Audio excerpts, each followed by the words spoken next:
एक बार फिर से स्वागत है आपका मार्केट मेंटर्स में। और आज हम बातचीत कर रहे हैं बसंत माहेश्वरी सर से। अच्छा सर, एक सीमेंट सेक्टर है, मैं ये सवाल है सीमेंट के संदर्भ में, क्या सीमेंट के, पेंट के बहुत सारे संदर्भ एक साथ जुड़ रहे हैं इसमें।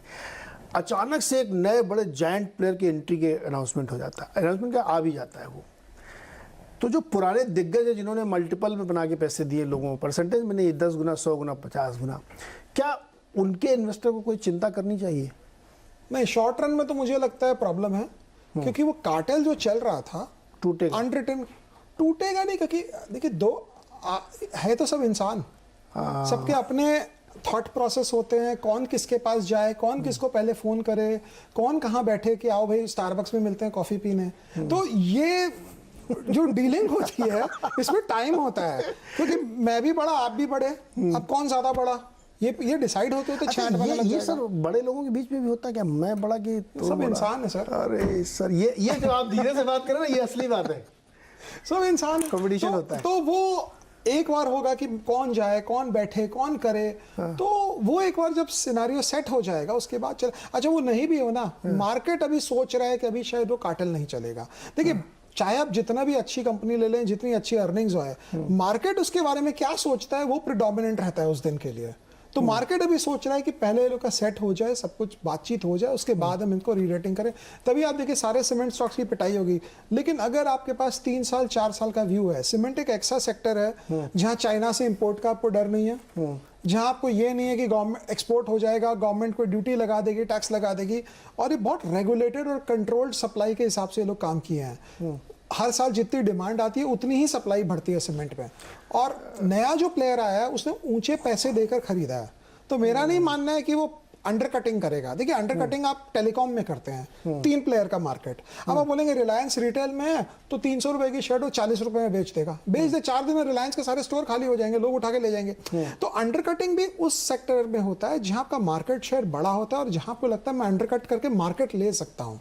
सीमेंट में अंडर कट करके मार्केट नहीं ले पाएंगे, बिकॉज सीमेंट बहुत लोकलाइज्ड मार्केट है, ट्रांसपोर्ट कॉस्ट प्रिडोमिनेंट रहता है, तो वो हिसाब से देखना चाहिए। और पेंट वाले की यही हालत होगी। पेंट वाले का परसेप्शन इशू है, अब ये जब पेंट इनका निकलेगा तो उसके बाद क्या होगा, बट मार्केट परसेप्शन में रहता है ना कि एक बार तो सप्लाई आ रही है, एक बार तो कंपटीशन आ रहा है, और मार्केट नॉर्मली स्केप्टिकल होता है।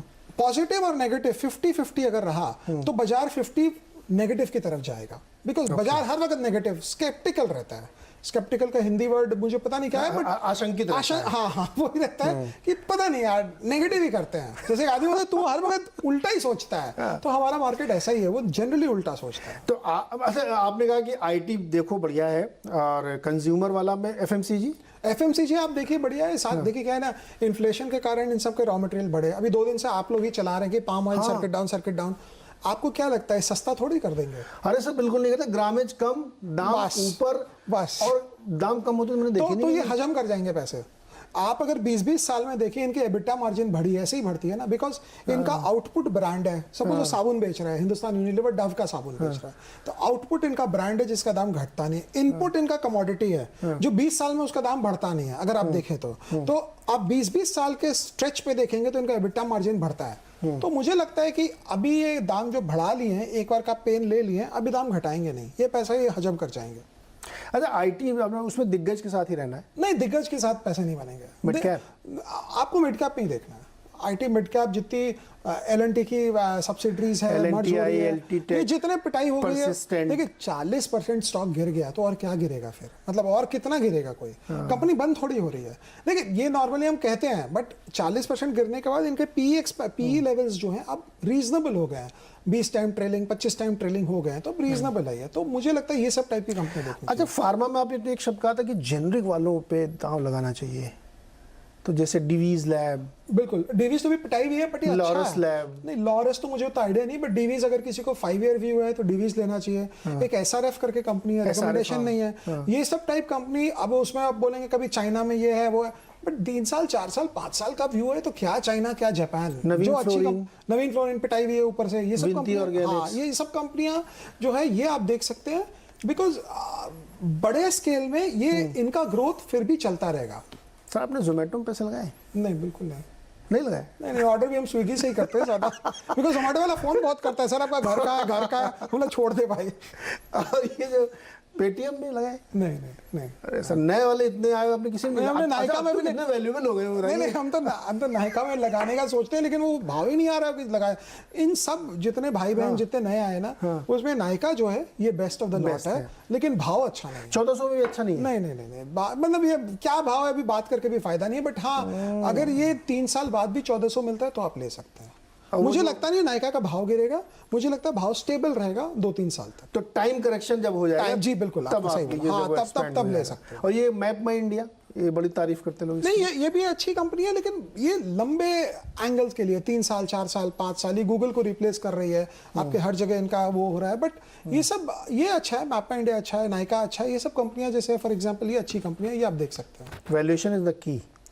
वैल्यूएशन इज द की, लेकिन आप देखिए 80 के पी में स्टॉक लेकर ना आप सिर्फ ईपीएस की कमाई करेंगे, और अगर खुदा ना खास्ता वो 80 का पी 40 हो गया तो वो स्टॉक आधा हो जाता है। ओके, तो ये सेक्टर। अच्छा सर, एक सवाल ये बताइए, एफआई बेचारे यहाँ से भाग, बेचारे क्या मतलब, वो स्मार्ट लोग हैं, भागे जा रहे हैं यहाँ से। उनको लगता है कि वहाँ 3.5% ब्याज दर हो जाएगी साल के अंत तक। बॉन्ड के हिसाब से देखें तो और 1.5% मतलब 5% का गारंटीड सिक्योर्ड स्ट्रॉन्ग करेंसी वाला रिटर्न, और इंडिया में रिस्क। नहीं, तो एफआईआई वापस अपने कमाएंगे। मर्जी से नहीं बेचता है, मुझे लगता है, बिकॉज एफआईआई भी एक फंड चला रहा है। अगर वो फंड चला रहा है जो इसमें अमेरिकन ने $5,000 डाला है और वहाँ 8% का इन्फ्लेशन है और उसको पैसे चाहिए अपनी गाड़ी में तेल भराने को, तो वो रिडीम करेगा, वो एक्स्ट्रा पैसा नहीं डालेगा। तो ये सब कुछ कैलकुलेटिव है, बिकॉज एफआईआई भी हमारे म्यूचुअल फंड्स की तरह है। अगर हम लोग म्यूचुअल फंड इंडियंस ज्यादा एसआईपी करेंगे तो म्यूचुअल फंड ज्यादा खरीदारी करेगा, अगर इंडियंस एसआईपी नहीं करेंगे तो खरीदारी नहीं करेगा। बट हाँ, जब इंटरेस्ट रेट बढ़ता है तो नॉर्मली पैसा वापस, मतलब जहाँ जैसे होता है ना कि आप निकले घर से, जोर से आंधी आया, तूफान आया, बारिश आ गया, आप क्या करते हैं, वापस घर आ जाते हो ना। राइट। तो दुनिया भर में जब भी हलचल होता है, डॉलर एसेट्स वापस डॉलर अमेरिका चले जाते हैं। 2008 में भी यही हुआ, जब भी 2012 में भी यही हुआ। जहां भी हलचल होगी आप बोलते चलो भाई घर वापस चलो, तो सारा पैसा घर वापसी करता है, डॉलर चला जाता है वापस। सर लास्ट 2 क्वेश्चन है। एक तो ये कि आपको कोई, आप हमारे दर्शकों को कोई टॉपिक बताना चाहें, इस डिस्क्लेमर के साथ कि भैया ये रिकमेंडेशन नहीं है, लेकिन वो स्टॉक का नाम लेके बताना चाहें। और दूसरा स्टॉक है, आपको कोई ऐसा इवेंट, कोई ऐसी चीज़ लगती है जो ब्लैक स्वॉन इवेंट हो सकती है इंडियन मार्केट के लिए? नहीं, स्टॉक पिक तो मुझे पता नहीं, मतलब हाँ मैं बोल सकता हूँ कि हमारे पास शायद रिकमेंडेशन नहीं है। हाँ, बट अगर recommendation आपके पास 3 साल का व्यू है तो आप डीमार्ट ले सकते हैं, बहुत स्ट्रांग है, इन्फ्लेशन डिफ्लेशन कोई फर्क नहीं पड़ेगा, महंगा आएगा महंगा बेचेंगे, सस्ता आएगा सस्ता बेचेंगे, डी रिस्क बिजनेस मॉडल है, स्टॉक ऊपर से 40% गिर गया है। और ब्लैक स्वान इवेंट जो है ना, वो अगर हम प्रेडिक्ट कर पाए तो फिर वो ब्लैक स्वान नहीं होता है। मुझे एक ही चीज का डर है, पुतिन का दिमाग कब सरके और कब न्यूक्लियर बटन दबाए, बस। और कोई ब्लैक स्वान इस दुनिया में नहीं है, बिकॉज बाकी पैसे वाले इवेंट सेंट्रल बैंकर्स के पास बहुत पैसे है संभालने को। और कई जन बोलते हैं, एंड करूंगा, कि इतना डेट है दुनिया में, इतना डेट है, फट जाएगा, ये होगा वो होगा। दुनिया में मेजॉरिटी जगह में डेमोक्रेसी है, जहां 4 साल 5 साल में गवर्नमेंट की वापस इलेक्शन होती है। कोई भी गवर्नमेंट अपने टेन्योर में कोई भी बबल फटने नहीं देगी। बबल में लोग हवा भर भर के और बड़ा करेंगे, और कब फटेगा किसी को नहीं पता है। ये भी हो सकता है हमारे जीवन काल में नहीं फटे।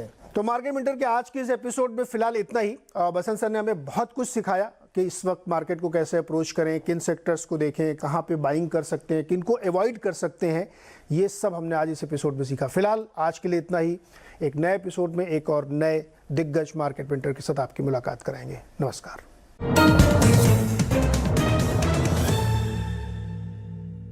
आपकी सेहत से हमें है सरोकार।